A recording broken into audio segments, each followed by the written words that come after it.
Hello दोस्तों, स्वागत है गो फॉर द एग्ज़ाम में। आज का हमारा टॉपिक है वैदिक काल, जो सभी प्रतियोगी परीक्षाओं में काफ़ी महत्वपूर्ण है। और इसका सारा पीडीएफ हमारे टेलीग्राम के ऊपर गो फॉर द एग्ज़ाम पर आपको मिल जाएगा। आप वहां से जाकर रिवीजन कर सकते हैं। प्रथम प्रश्न है, आर्य शब्द का शाब्दिक अर्थ क्या होता है? तो आर्य शब्द का शाब्दिक अर्थ श्रेष्ठ या कुलीन होता है। नेक्स्ट है, प्रथम विधि निर्माता कौन है? तो प्रथम विधि निर्माता मनु है।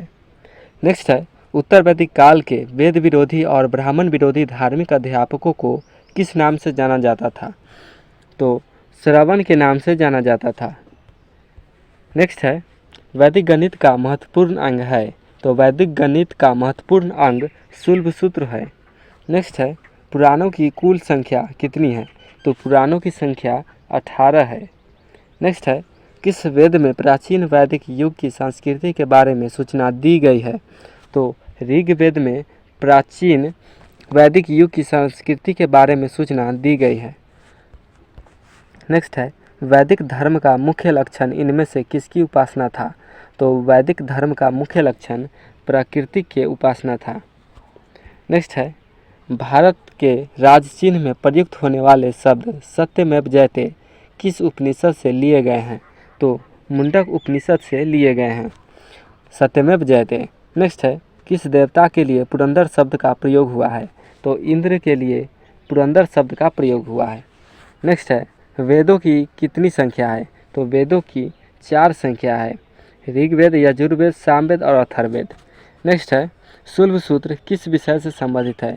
तो शुल्ब सूत्र गणित से संबंधित है। नेक्स्ट है, ऋग्वैदिक आर्यों का मुख्य व्यवसाय क्या था? तो ऋग्वैदिक आर्यों का मुख्य व्यवसाय कृषि था और हड़प्पा सभ्यता का क्या था? व्यापार। नेक्स्ट है, भारतीय संगीत का आदि ग्रंथ किसे कहा जाता है? तो भारतीय संगीत का आदि ग्रंथ सामवेद को कहा जाता है। नेक्स्ट है, आर्य भारत में आए और सर्वप्रथम कहाँ बसे थे? तो सर्वप्रथम पंजाब में बसे थे। नेक्स्ट है, कृष्ण भक्ति का प्रथम और प्रधान ग्रंथ है? तो कृष्ण भक्ति का प्रथम और प्रधान ग्रंथ श्रीमद् भगवत गीता है। नेक्स्ट है, धर्मशास्त्रों में भू राजस्व की दर क्या है? तो धर्मशास्त्रों में भू राजस्व की दर 1/6 है। नेक्स्ट है, इनमें से किस फसल का ज्ञान वैदिक काल के लोगों को नहीं था? तो तंबाकू का ज्ञान वैदिक काल के लोगों को नहीं था। नेक्स्ट है, ऋग्वेद में संपत्ति का प्रमुख रूप क्या है? तो ऋग्वेद में संपत्ति को गोधन कहा जाता है। नेक्स्ट है, प्रसिद्ध 10 राजाओं का युद्ध या दशराज युद्ध किस नदी के तट पर लड़ा गया था? तो दशराज युद्ध परुष्णी नदी के तट पर लड़ा गया था। नेक्स्ट है, ऋग्वेद में कुल कितने सूक्त हैं? तो ऋग्वेद में 228 सूक्त हैं। नेक्स्ट है, निम्नलिखित में से कौन मूलतः जल या समुद्र का देवता था? तो वरुण जल या समुद्र का देवता था। नेक्स्ट है, आर्यों के आर्कटिक होम सिद्धांत का पक्ष किसने लिया था? तो आर्य के आर्कटिक होम सिद्धांत का पक्ष बीजी तिलक जी ने लिए थे। नेक्स्ट है, गायत्री मंत्र की रचना किसने की थी? तो गायत्री मंत्र की रचना विश्वामित्र जी की थी। नेक्स्ट है, मनुस्मृति मुख्यतः संबंधित है? तो मनुस्मृति समाज व्यवस्था से संबंधित है। नेक्स्ट है, 3 ऋण में शामिल नहीं है? तो मातृ ऋण 3 ऋण में शामिल नहीं है। नेक्स्ट है, किस रचना में नारी को सूरा और पांसा के साथ 3 बुराइयों में शामिल किया गया है?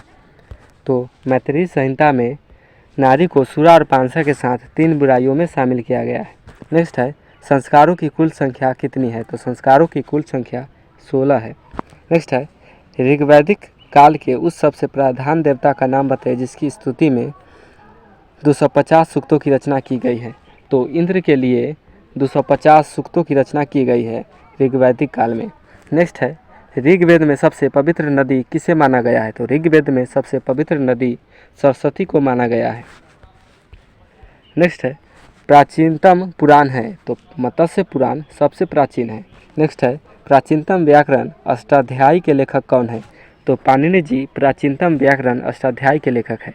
नेक्स्ट है, किस वेद में जादू माया और वशीकरण का वर्णन है?